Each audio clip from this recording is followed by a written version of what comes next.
hot or they're trying Linux distros, try at least like 6. They try a good handful. And I really like Fedora, but I can also see other people preferring Arch because you literally have so many different options of what to end up on. I see people being like, oh, you're trying this one? Well, just wait till you try this one, and that'll be the one that you stick on. Because everybody's got their distro of choice. The thing that I was worried about switching Fedora is pipewire. Every time I tried pipewire, every single time, it screwed me over. So far, 2 weeks in, I haven't had any problems other than the damn output not being able to be set as default. I want to set my headphones as the default output, but every time it just switches back, which is dumb.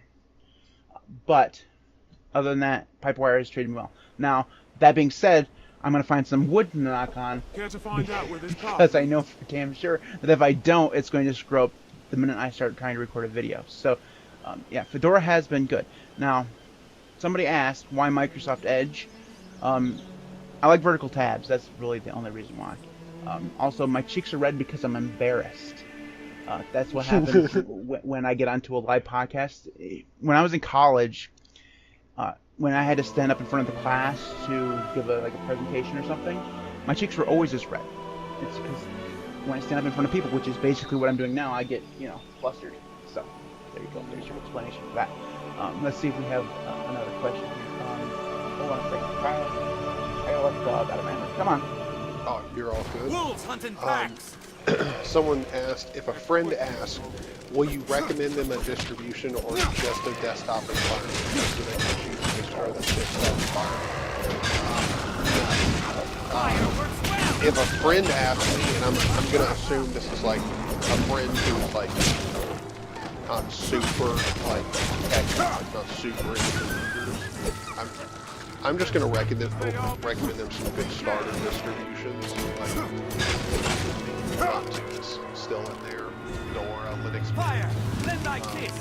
I'm just going to give them distros like that, not based off of desktop environment, because if you give them a few choices of distros that are good to start at, most likely they're going to, in the process of trying those few distros, try out a few desktop environments. And that's probably what you want them to be doing anyway, because really, in all honesty, desktop environments have no bearing on it. The actual distro is more important. If you enjoy the distro more, then you can always change out the desktop environment. Well, because with distros, really the only thing that changes is the package management. Wolf! Really? Yeah. It depends. Because and that's one of those things that we like to say because it's easy, but it's not entirely true. There is definitely more selling points to some distros, rather than others, and it's not always just package managers or the way in which packages are distributed. A lot of the times there's just some nice quirks to some distributions. Linux Mint has a lot of sensible choices made by default that most people are going to want, and most people aren't going to find excessive. I don't think many people load into Linux Mint and go, this has so much stuff, I can't believe, it's a pretty reasonable system for an average user. So, it's different with every distro. I just think as long as you give someone who's new a few different distro choices, beyond that it doesn't matter. And desktop environments are definitely not going to be the one that really sticks someone to something. You might have your preferred desktop environment, but I don't think everybody looks at a desktop environment and goes, this is the reason I'm here. It might look good and it might be really nice and you enjoy using it, but if the underlying distro is crap or difficult to work with, hard to get support for, stuff like that, then the whole desktop environment's ruined. Yeah, I agree. Santos asks, it might be a stupid question, but does it really matter what size keyboard you need with Linux? I mean, I have a 75% keyboard. I don't know if that's what you're talking about, but I don't think so. No, I've had everything for, like, right now I think I have a 65% keyboard. All the way up to just a regular, like... The real warriors are those that use, like, 30% keyboards. All they have is the letters. There's a couple of YouTubers out there that do custom keyboards, like that they print themselves, and there's this one guy who created a 16-key keyboard, and I was like, 16 keys. There's 26 letters in the alphabet. But he does everything on layers, and it works for him. Like I could never do that. Hamodi asks, "Are you sure you're not allergic to Tyler?" Pretty sure. Might be. Never know. How do you see Ubuntu's future? Will they keep using snaps or will they change? Do you think they'll ever abandon snaps, Tyler? No. I'm right with you with it. See, the thing about Canonical, and we've talked about this before, they are a very stubborn company. They stuck with Unity and Ubuntu Mobile for a lot longer than they should have, because that thing was a flop right out of the gate. Like seriously, nobody bought an Ubuntu phone. Even like the vast majority of Linux nerds didn't buy an Ubuntu phone. It's just like you remember Firefox OS? Like Firefox had its own phone for like half a minute. Firefox abandoned that thing like instantaneously. They were smart about it. Yeah, they were like, yeah, let's just get out. Like they saw the writing on the wall. Like there's no way this thing is gonna be doing good. Like nobody bought it, and it was like the Facebook phone. Like the Facebook phone existed for like half a minute too. Canonical stuck with the Ubuntu Mobile and stuff like that for a long while, and a lot longer than they should have. And same thing with Unity. They're very, very stubborn. Now they do abandon things eventually, but they always come back to them. So like I don't know if you guys know this, but they've done Unity 3 times. They did it for a while, they abandoned it. They did it for a while, they abandoned it. They did it for a while and then they used it and now they've abandoned it again. So it's possible that someday they might decide to do Unity again. I mean, it's possible. Same thing with like their display manager. They developed something called Mirror. It was supposed to replace Xorg, right? Mm-hmm. Nobody uses it. Not a soul in the entire universe outside of Canonical uses Mirror. Probably. I'm sure I'm going to get that in one comment like, I use Mirror. Okay, good for you. But most people don't even know what the hell it's called or what it is. But they still develop it. Like, it's still in development. But nobody uses it, right? They've actually transitioned it to doing something different now. It's not going to be the same thing as it used to be. But, you know, the point remains is that they don't once they set their mind on something, they really do like to, you know, stick with it. So I don't see them bending snaps ever, because they really like snaps. I mean, they really like it. Well, I mean also because it's one of those things too where it's kind of a smart. I don't really think business move, but it is kind of a smart business move, because like if snaps become the most prevalent way that software is distributed on Linux, then Ubuntu and Canonical stays relevant. Like I don't think it's like a money move or like anything like that. Like it's just one of those things. It's a smart business move. Like you stay relevant. I mean, if you're the ones who created Snaps and Snaps becomes the way that everyone distributes software, then you stay in the conversation constantly. I think that's a good business move, but also, like, I don't know. I don't think snaps are really going to be the way that most people go with software distribution. At the same time, do I think Canonical believes different? Hell yeah. And I think they're probably going to stick with it for a long time. Well, as long as their enterprise users continue to use snaps, they're going to continue to develop it. And of course they're going to use snaps because they come built in with their thing. When something comes built in with a piece of software that you've chosen to use, so when you if an enterprise has chosen to use Ubuntu on their servers, they're going to use the tools that are installed on there, because they're going to be, especially if you're paying Canonical for support, you're going to use the thing that Canonical will give you support for, which is snaps. So snaps, first and foremost, are an enterprise project. Therefore, they're here to stay. Now, whether or not they'll stay on the desktop, I think they will for quite a while. But I just think that they're too stubborn, and there's going to be enough people using them that they'll continue to use them. So, one person asked, do we still need to install NVIDIA drivers? The news was confusing. The answer to that is yes. Yes, they did open source some stuff, but it's going to be years before that gets actually implemented into the kernel. So, you still need to install the drivers. Well, and I mean, in even a lot of cases for AMD, you still need to install a driver, like a user space driver. Not always. Not with like Gen 2. I believe you don't have to, like, all of those packages are included in the base system and all of that. But for most systems, yeah, you're still going to need to install a driver. But yeah, like I know a lot of people were confused about that because it was kind of confusing. Like the news outlets didn't help. Like, oh my God, NVIDIA's opening sourcing the driver. Like, first of all, no, they did not open source the drivers.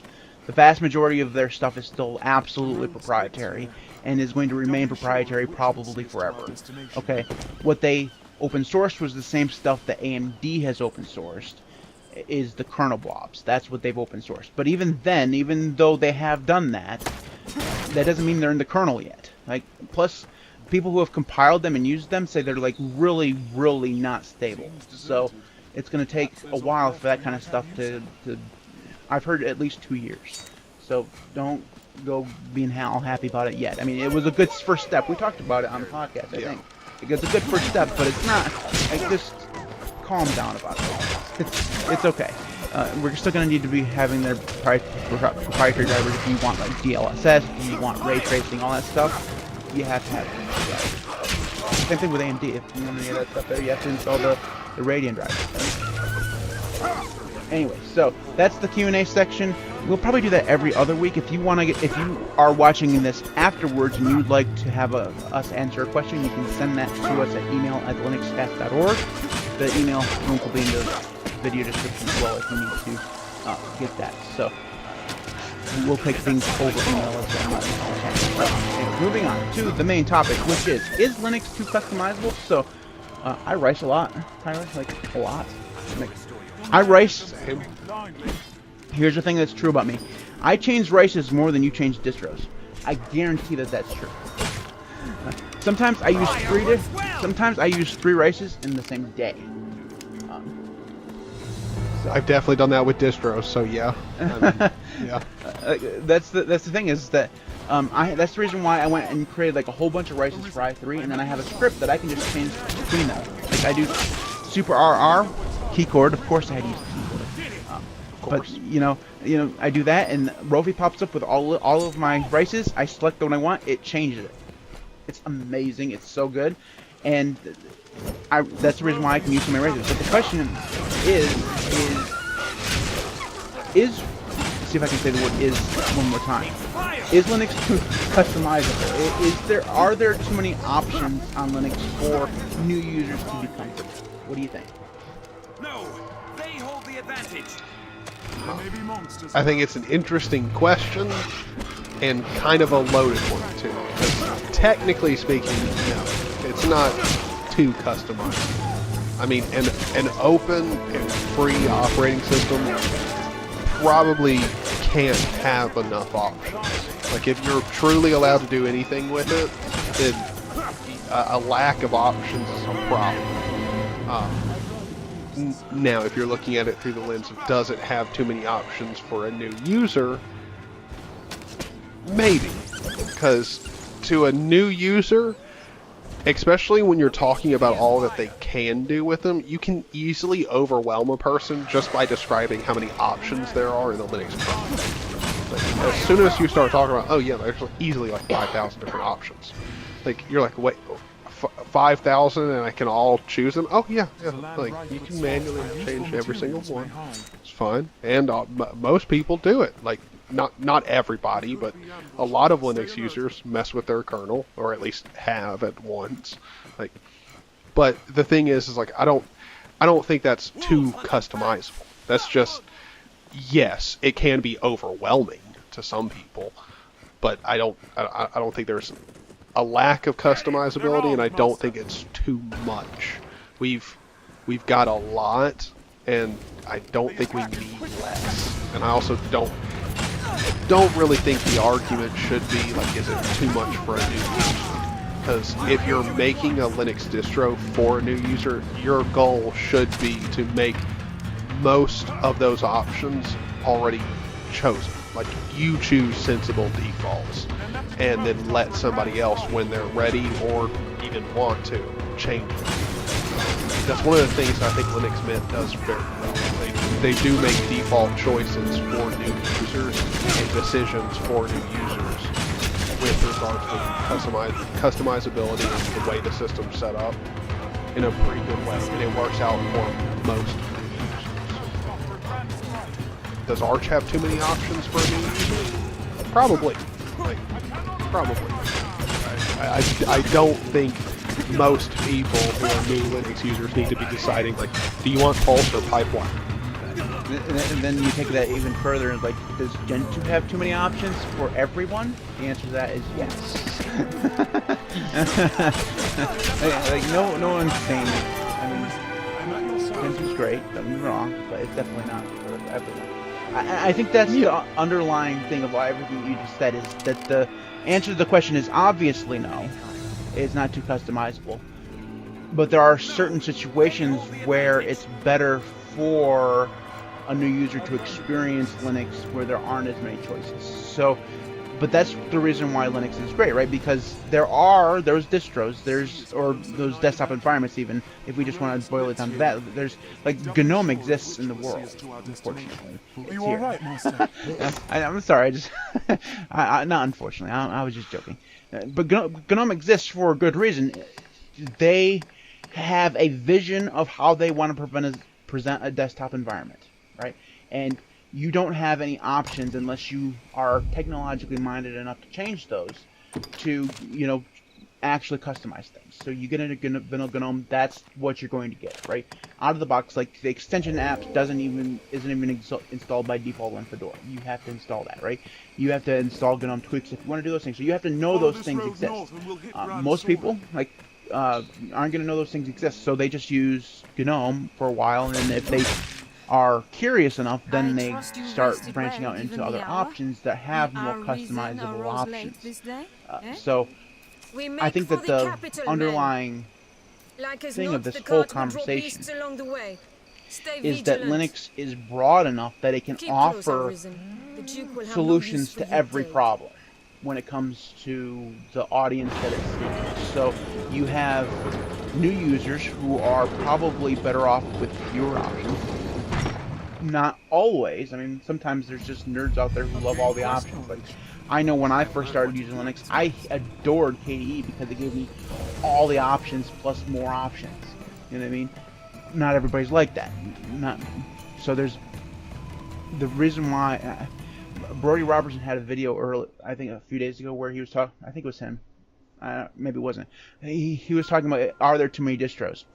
And we've talked about this before in the podcast. Are there too many distros? And I think that the answer kind of goes into this is that the reason why there are so many distros is because it's a great thing for people to have the options to choose how much customizability they want. If you are like super nerd, Yes, Arisen. and you love getting into the nitty-gritty of building your own kernel and choosing, all the use flags you could possibly want and all this stuff, Gentoo is fantastic, right? It gives you all of the options you could literally ever want. You compile everything. I am honored to If travel with you. that is still not enough options for you, if you still don't have enough choice with Gentoo, there's Linux from scratch, you know what I mean? You could literally go down all the way to there if you want to. Yes, Arisen. Don't do that, unless you cannot don't take on value any your more time, followers I without guess. releasing But your companions. that is an option. If you should But ever need anything that's else. one end of the spectrum. You go to the other end of the spectrum, you have things like Ubuntu Yes, and Linux Mint and stuff like that. But even those have customizable options that you can choose, but they're much more limited and superficial. So you can change, like in the Ubuntu, you can change the accent color. You know what I mean? You have those options, but you don't have the option to. I mean, Ubuntu doesn't even offer the option of choosing what kernel you're going to use. You use whatever kernel they push to you. You know, whatever version of Ubuntu you're using, that's the line of kernel you're going to get. You know what I mean? You can obviously change to a different kernel, but you have to be knowledgeable enough to know that. They don't provide a front end for doing that. So, it just feels to me that the best answer to the question is Linux too customizable? No, but also yes, because it can be for someone, just like you said. So for new users, some people don't want all the options. That's the reason why KDE is not for everybody. You know, there's a reason why a lot of people don't like KDE, because it just offers too many options for them. And when you have more options, not only does it overwhelm and confuse people, but it has the more potential to break. Like, it gives you more places to mess things up. So, it's just, you know, one of those things where it's just there's a flavor for everybody. You know? Goblin! So. Yeah, and I think that's something that's like a lot of the times, like when you're talking about is Linux too customizable, it's such a broad question, because like Linux in of itself is not too customizable, because most of the time anyway you're getting a customized version of Linux already. Like, you could customize it more, but it's probably already chosen for you. Like, most distros that you're going to choose are already, they have a distro kernel. Like, it's compiled with options that the distro maintainers choose. Like, a lot of the times, like, Linux is not really going to be the thing that's too customizable. It's probably the components of Linux, like, and what you're using. Because if you do have too many options for your, like, for you personally don't like the amount of options, like, KDE is a great example of that, because they do have just an insane amount of options, and they half the time can't even decide where in the hell they should put it. And KDE is one of those things where, like, you might enjoy that level of customization, but also, if it's not for you, there's multiple other big desktop environments that you could go to. Like, there's so many different options to go to for more or less customizability. It's, I mean, especially like with Elementary OS, if you want just a decent, and obviously I think objectively their desktop looks decent. It might not be your favorite, but it's definitely clean. They've got a clean user interface, and they don't give you a lot of options. Like, Elementary OS is not one of those hyper customizable distros unless you really, really want to. And I think that's good. There should be both those options. They take the closedness, like the closed garden, the walled garden of GNOME, and take it even further, because they have way fewer customization options than even, well, I was gonna say that used to be true. Like, it used to be true that Fedora, or that Elementary OS, was way more tight-fisted in terms of customization than GNOME was, but actually it's not even true anymore, because they offer, like, accent colors. So that like, I know GNOME is gonna have that, even if they don't already.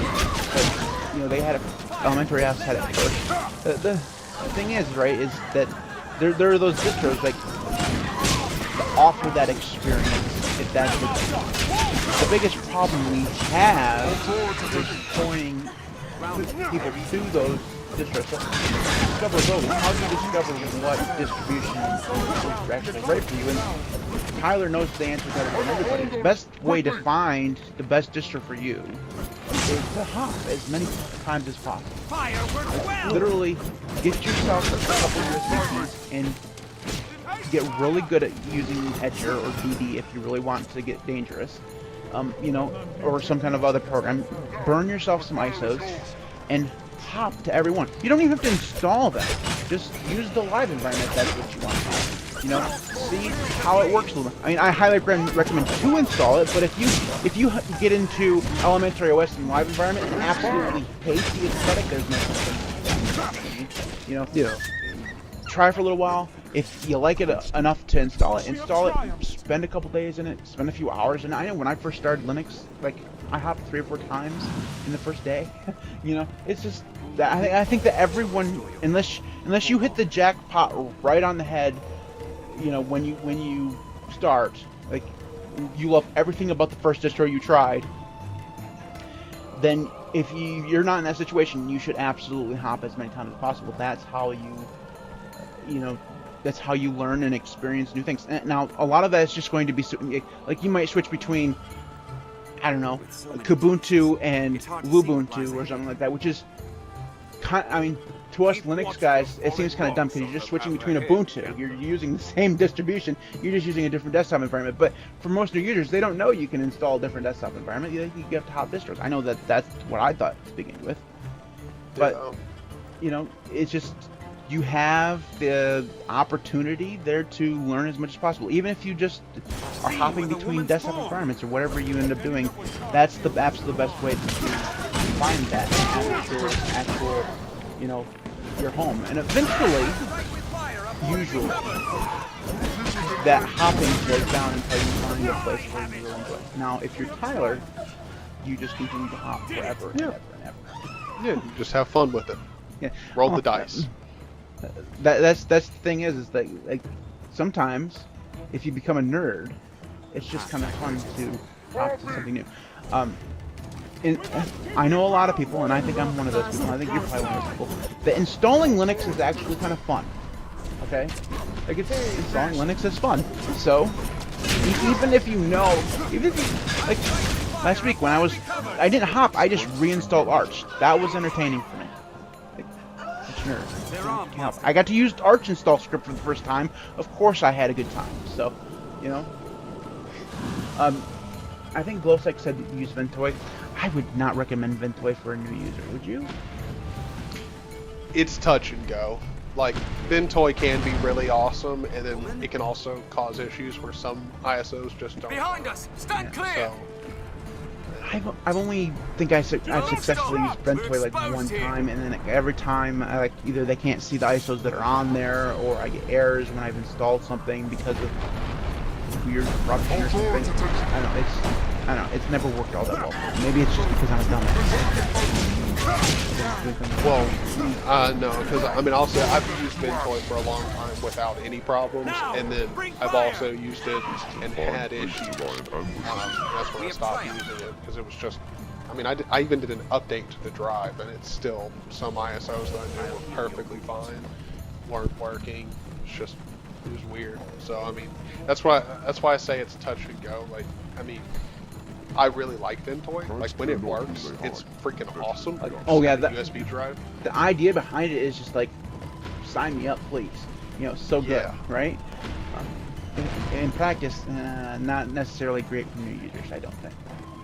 It can cause issues. GeForce, though, you're not a new user though. Of course, you use it all the time. You're a nerd of some variety.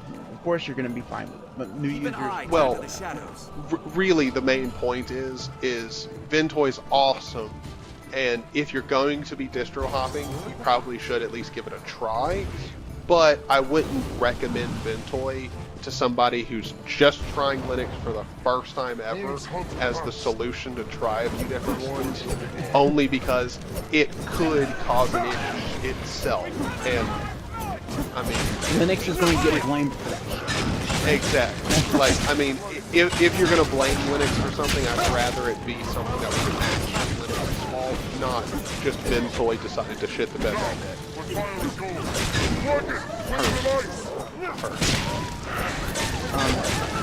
Exactly. Alright, so that is the GeForce nerd badge. Like, I think everybody who's in the chat right now gets a nerd badge. You showed up to a podcast. There's not much more nerdy in the world than showing up to a podcast about Linux. It could be more nerdy if the podcast was about like BSD or Unix or whatever. So we could get more nerdy, but Linux is about as far as I'm willing to go in the nerddom. Anyways. So, that is the main topic. Moving on to the thingies of the week. So we call these things the thingies of the week because we don't have a better name for them. But really, it's a good name. So, the thingies of the week. Tyler, your thingy of the week. Mine is Dark Reader. And I hope some of you in chat or watching afterwards haven't heard of this fantastic extension. If you haven't, go ahead and install it. It's fantastic. It will make all sites look nice and readable and not blow out your eye sockets with white. So it's awesome. You can also theme it too. A common thing is when people install the extension, they don't, there's, like, you'll see people referencing how you can change the font and colors online. If you install it and you don't have those options when you open up the Dark Reader extension, you just open it up, there's like an option for like dev tools. Click that and it'll load up this little like window, and you just click preview design and then close the window, or apply or whatever, like close the window, and then you'll have the options to do all the dev stuff where you change hex color values, because that's super developer-y. I mean, we all know as soon as your kid finds out how to use hex codes, he's hacking the NSA. Yeah, exactly. That's how it works. Dark Reader is amazing, and it is good, and everyone should... Lightning should just not exist. Okay. First of all, I was giggling in the background there for a minute because I was thinking back to our conversation at the beginning of this where we were talking about girls going out. Because you can imagine, you know, you have a father who's into Linux stuff, so you listen to the podcast on the way to taking his, like, 8-year-old from school or preschool or whatever. Daddy, what's going wild? I can just... I'm sorry, I can just imagine that. Like, that's hilarious. Sorry. I said I wasn't gonna say it again, but one was that popped in my head, like, you know that's gonna happen. So it has to come full circle. Full circle. Yeah. Anyway, so my thinking of the week. I'm on a quest to find a replacement for Vim. Not in terms of, like, doing coding or whatever for that. I'll still use Vim for that because Vim's awesome for that.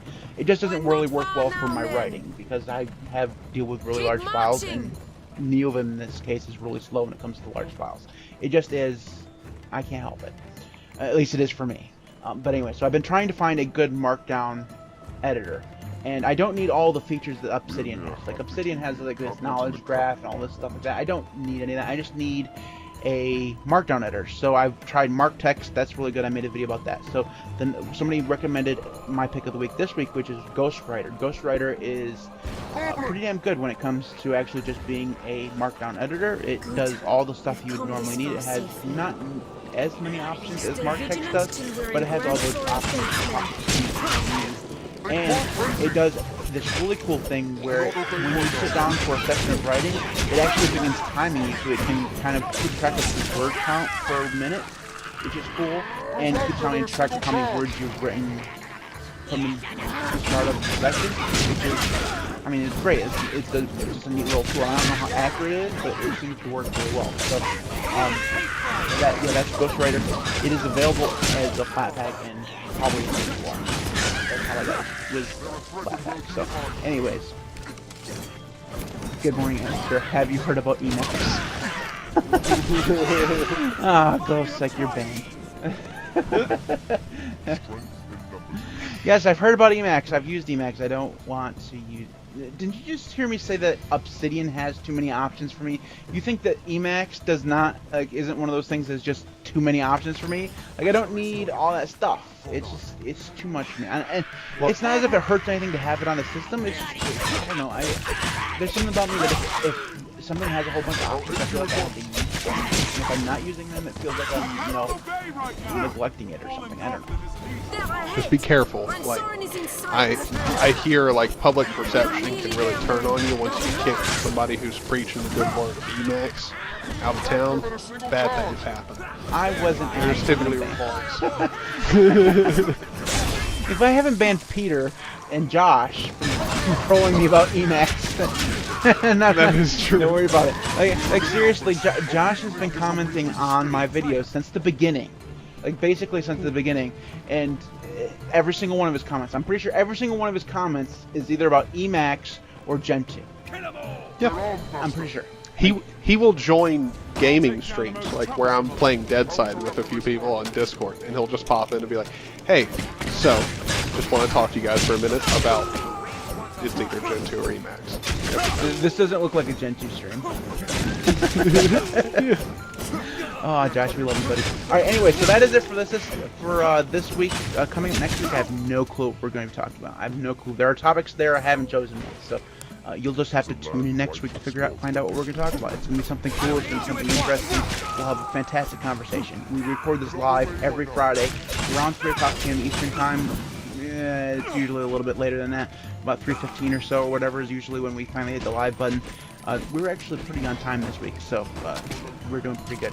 Anyways, you can watch this podcast live at youtube.com/thelinuxcast. If you don't catch it live, the replay is on it does stay on YouTube, and the timestamps are eventually added on. So somebody asked me, why are there no timestamps? It usually takes me, like, I get up out of my chair away from this computer for about 2 hours afterwards, and then I come back and I will put the timestamps in. So usually around 8 o'clock p.m. Eastern Time is when the timestamps appear. So if you don't want to watch the pre-show and you still want to catch it on YouTube, you can do so. The timestamps will be there eventually, so just know that. If you don't want to watch the YouTube thing, they are available on Anchor, which distributes it to Spotify, Apple, all those things. So we're there. Those are usually the edited things, so that's where all the edits actually happen. So you'll get better audio, things like that. So, anyways, before I go, I should take a moment to thank Kermit. You wanna? I did actually so good until that moment there when I decided I was going to, anyways, thank you to all the patrons out there who support me. I don't have the graphic here to show your names. I totally forgot about that. So thanks everybody who supports me on Patreon and YouTube, patreon.com/linuxcast if you want to support me there. We'll see you next week. Boy.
Share these roads with traveling peddlers, guardsmen, and other folk.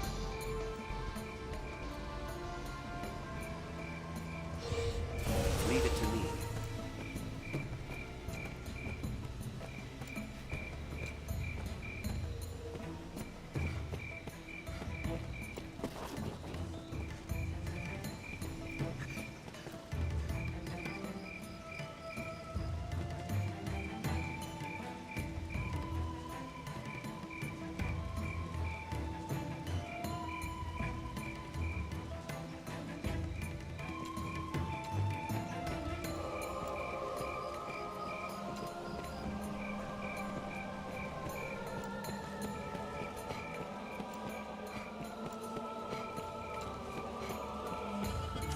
Are you not with the convoy, then?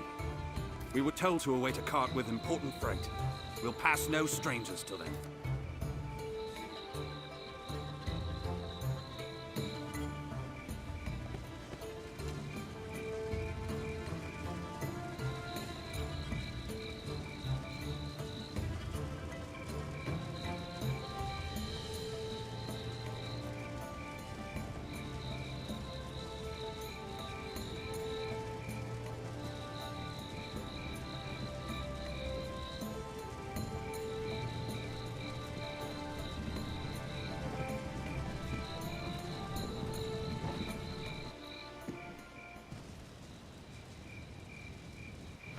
We've arrived. Well done, men. A Hydra's head is a fine prize. His Grace will be pleased with the Corps' work. Walk proud through these streets, men. We are heroes to the people of Grand Sorin.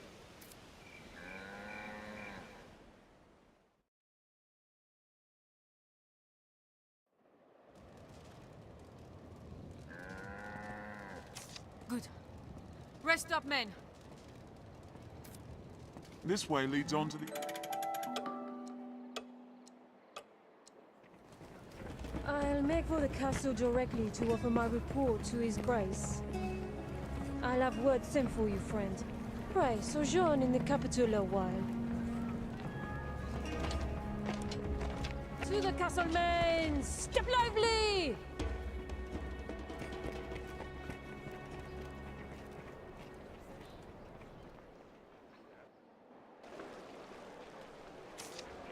Fortune smiles upon me. Well met, Sir Arisen.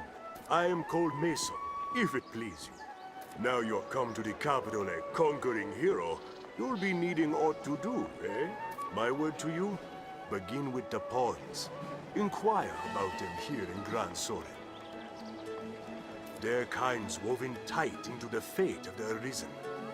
If you know your destiny, know them. You're more familiar with this quest now. I've learned what to do in this quest.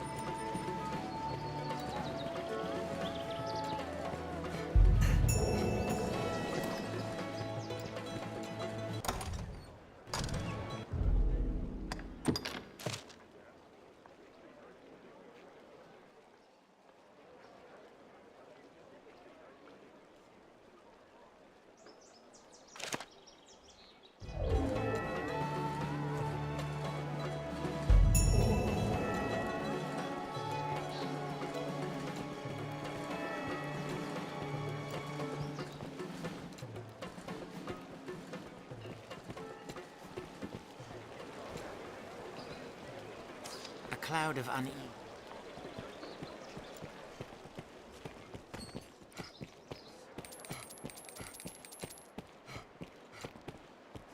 Well met, sir. I